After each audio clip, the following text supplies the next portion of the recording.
आज की मूवी है the last house on the left. कहानी की शुरुआत में हम दो पुलिस ऑफिसर्स को देखते हैं जो कि अपने साथ एक क्रिमिनल को ले जा रहे होते हैं जिसका नाम कर्ग होता है। और वो बार बार पीछे मुड़कर देख रहा था, जिसे देखकर ऐसा लग रहा था जैसे वो किसी का इंतजार कर रहा हो। आगे चलने पर रेलवे क्रॉसिंग आती है। ये लोग वहां पर अपनी गाड़ी को रोककर ट्रेन के निकलने का इंतजार कर रहे थे। तभी एक गाड़ी आकर उनकी गाड़ी को जोर से टक्कर मार देती है। अब गाड़ी में तेज टक्कर लगने की वजह से वो ऑफिसर्स घायल हो जाते हैं। अब दूसरी गाड़ी में से दो लोग बाहर निकलते हैं, जिनमें से एक लड़का था और एक लड़की। दरअसल ये लोग उस क्रिमिनल कर्ग के साथी थे और ये लोग यहाँ पर उसे बचाने के लिए आए थे। लड़का कर्ग का भाई था और लड़की उसकी दोस्त। अब वो ऑफिसर्स काफ़ी ज़्यादा जख्मी होते हैं, इसलिए वो तीनों लोग ऑफिसर्स के पास जाकर उन्हें शूट करके मार डालते हैं। अब अगले सीन में हमें दिखाया जाता है कि एक 17 साल की लड़की जिसका नाम मैरी था, वो काफ़ी अच्छी स्विमर थी। उसके मॉम डैड इतने ज़्यादा बिजी थे कि वो अपनी बेटी को टाइम नहीं दे पाते थे।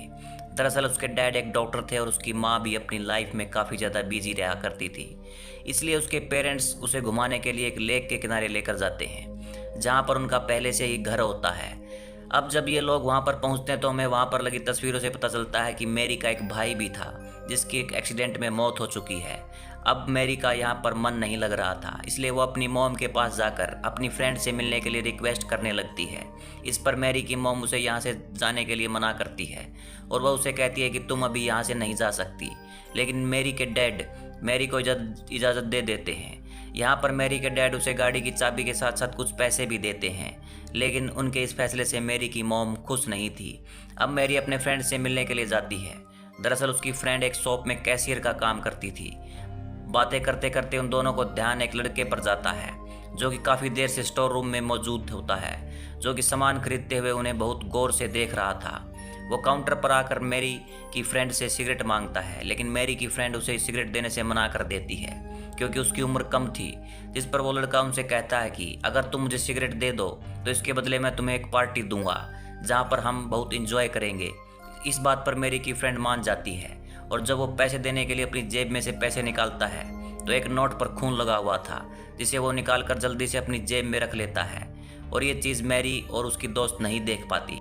इसके बाद ये तीनों उस लड़के के घर पर पहुंचते हैं, जहां पर मैरी उस लड़के के घर में नहीं जाती, लेकिन उसकी फ्रेंड उस लड़के के साथ उसके घर में चली जाती है और मैरी गाड़ी में बैठकर ही उनका इंतज़ार करने लगती है। अब काफ़ी देर हो जाती है लेकिन उसकी फ्रेंड वापस नहीं आती, इसलिए मैरी को उसकी चिंता होने लगती है। इसलिए वो भी चेक करने के लिए घर के अंदर जाती है और वो देखती है कि उसकी फ्रेंड और वो लड़का साथ में सिगरेट और शराब पी रहे हैं और काफ़ी इंजॉय कर रहे हैं। मैरी अपनी फ्रेंड से कहती है कि अब काफ़ी ज़्यादा देर हो चुकी है, हमें घर चलना चाहिए। लेकिन मैरी की फ्रेंड उसे बार बार कहने लगती है कि क्यों ना तुम भी आकर हमारे साथ एंजॉय करो। अब उसके बार बार कहने पर मैरी को इसकी बात माननी पड़ती है और वो भी इनके साथ सिगरेट और शराब को एंजॉय करने लगती है और इस तरह से इन तीनों की दोस्ती हो जाती है। लेकिन तभी मैरी की मॉम का उसके पास कॉल आता है और वो उससे पूछती है कि तुम कब तक घर आओगी, जिस पर मैरी उनसे कहती है कि मैं आज रात अपनी फ्रेंड के साथ ही रुकना चाहती हूँ। पर इससे पहले कि उसकी मॉम आगे कुछ कह पाती, उससे पहले ही उस फ़ोन के सिग्नल चले जाते हैं और फ़ोन कट जाता है। इसके बाद वो तीनों आपस में बातें करते हैं और काफ़ी इंजॉय भी। और उसके बाद उस लड़के की फैमिली वहाँ पर आ जाती है और वो लोग कोई और नहीं बल्कि वही थे जिसने ऑफिसर्स को मारा था, यानी कि कर्ग, उसका भाई और उसकी दोस्त। दरअसल कर्ग और कोई नहीं बल्कि उस लड़के का बाप था। कर्ग अपने बेटे को उन लड़कियों के साथ देखकर बहुत ज़्यादा गुस्सा आता है और वो अपने भाई और अपनी दोस्त से उनको बंदी बनाने के लिए बोलता है और वो लोग मैरी और उसकी दोस्त को बंदी बना लेते हैं, जिस पर मैरी और उसकी फ्रेंड काफ़ी ज़्यादा डर जाती हैं। मैरी उनसे कहती है कि तुम हमें छोड़ दो, हम तुम्हारे बारे में किसी को भी कुछ नहीं बताएंगे। लेकिन फिर भी कर्ग उनकी बात नहीं मानता, बल्कि उसका भाई उन्हें चाकू दिखाकर डराने लगता है। अब मैरी अपने फ्रेंड कर्ग के बेटे से मदद मांगती है। हालांकि वो उनकी मदद करना चाह रहा था, लेकिन वो अपने बाप की वजह से उनकी मदद नहीं कर सकता। ये देखकर मैरी की फ्रेंड यहाँ से भागने की कोशिश करती है, लेकिन कर्ग का भाई उसे पकड़ लेता है और उसे पकड़कर उसको मारता है। साथ ही साथ उन दोनों का फ़ोन भी तोड़ देता है ताकि वो किसी को कॉन्टैक्ट करके उन्हें यहाँ पर बुला न सकें। इसके बाद वो लोग इन्हें किडनैप करके यहाँ से ले जाने लगते हैं। अब मैरी देखती है कि ये तो वही रास्ता है जिस रास्ते से हम आए थे, यानी कि वो रास्ता उसके घर की तरफ जा रहा था। ये देखकर मैरी को एक प्लान आता है। वो गाड़ी के गर्म लाइटर को निकाल के उस लड़की के चेहरे पर लगा देती है और गाड़ी में हाथापाई शुरू हो जाती है, जिससे उनकी कार डिसबैलेंस हो जाती है और वो एक पेड़ से टकरा जाती है। उनका काफ़ी बुरा एक्सीडेंट हो जाता है, जिस बीच मैरी की दोस्त मौका पाकर वहाँ से भागने लगती है, लेकिन क्रग का भाई और उसकी दोस्त उसका पीछा करते हैं। भागते भागते उसकी फ्रेंड एक फैक्ट्री के पास पहुँचती है और वहाँ पर हेल्प के लिए चिल्लाने लगती है, लेकिन तभी वहाँ पर वो दोनों आकर उसे पकड़ लेते हैं और वो लोग मैरी की फ्रेंड को क्रग के पास ले आते हैं। मैरी की फ्रेंड की इस हरकत पर क्रग को बहुत ज़्यादा गुस्सा आता है।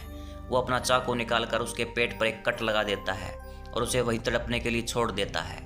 इसके बाद वो जाता है मैरी के पास, जहाँ पर उसने मैरी को बहुत मारा, लेकिन मैरी किसी तरह से खड़ी होती है और एक पत्थर उठाकर उसके सिर पर दे मारती है और वह मौका देखकर वहाँ से भाग गई। अब भागते भागते मैरी एक झील के किनारे आ जाती है और वहाँ पर तैरने लगती है, क्योंकि वो काफ़ी अच्छी स्विमर थी। मैरी को ढूंढते ढूंढते क्रग और उसके साथी भी वहाँ पर पहुँच जाते हैं। वो मैरी को तैरते हुए देखकर उस पर फायर करने लगते हैं, लेकिन एक भी बुलेट मैरी को नहीं लगती। क्रग अभी भी लगातार मैरी पर गोलियां चला रहा था और वो किनारे पर पहुंचने वाली ही थी कि तभी एक गोली आखिरकार उसके कंधे पर लग ही जाती है, जिससे वो मरी तो नहीं पर वहीं पानी में बेहोश हो जाती है। लेकिन वो लोग उसे मरा हुआ समझकर वहां से चले जाते हैं।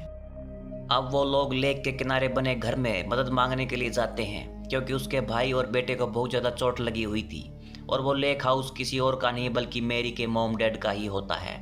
लेकिन वो लोग ये बात नहीं जानते थे और लगातार उनसे मदद मांग रहे थे, जिस पर वो दोनों मान जाते हैं और वो उन सबको अंदर बुलाकर उनके जख्मों का इलाज करने लगते हैं, क्योंकि मैरी के डैड एक डॉक्टर थे।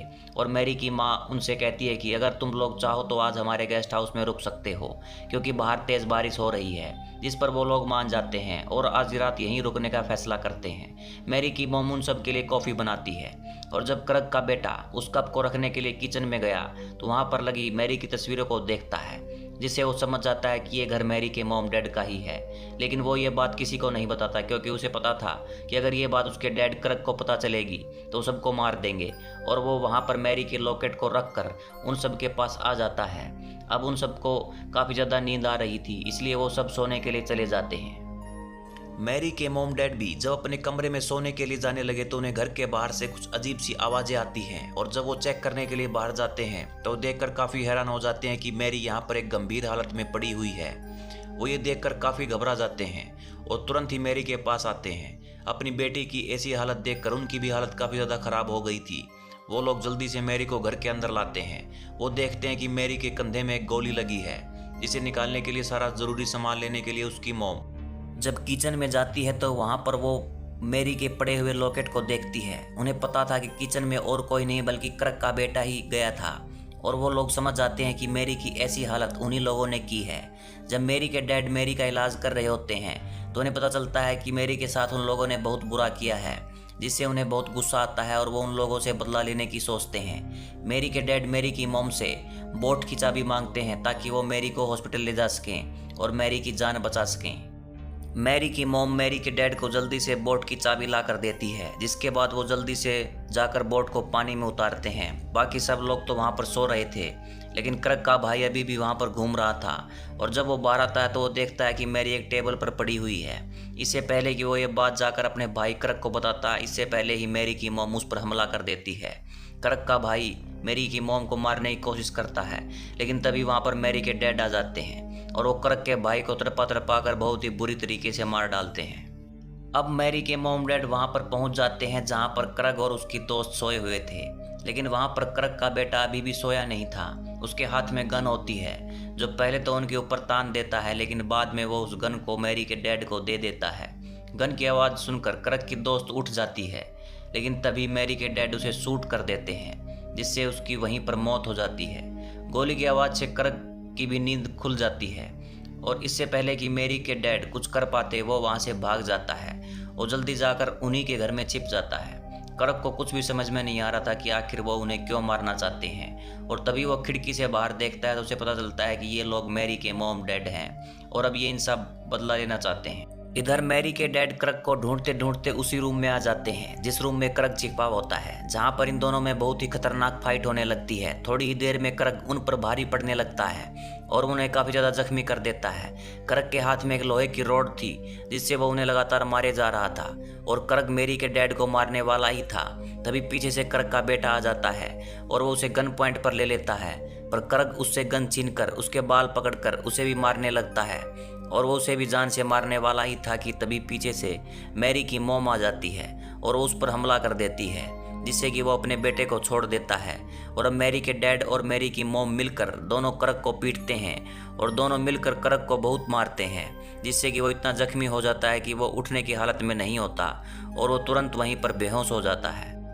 जिसके बाद ये अपनी बेटी मैरी और करग के बेटे को लेकर एक बोट में बैठकर यहाँ से निकल जाते हैं। लेकिन मैरी के डैड को अभी भी सुकून नहीं आ रहा था, क्योंकि करग अभी भी जिंदा था, क्योंकि वो अपनी बेटी के क्रिमिनल को ऐसे जिंदा नहीं छोड़ सकता था। इसलिए वो करग को मारने के लिए वापस आता है।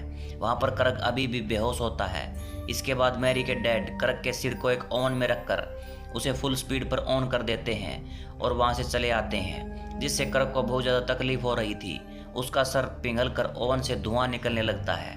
तभी अचानक करग का सर फट जाता है, जिससे कि उसके सिर के कई टुकड़े हो जाते हैं और वहीं पर उसकी मौत हो जाती है। और अब मैरी के मॉम डैड का बदला भी पूरा होता है। इसी सीन के साथ ये मूवी यहीं पर ख़त्म हो जाती है। तो दोस्तों, आपको ये मूवी कैसी लगी? अगर वीडियो पसंद आई हो तो चैनल सब्सक्राइब करें। मिलते हैं नेक्स्ट स्टोरी में।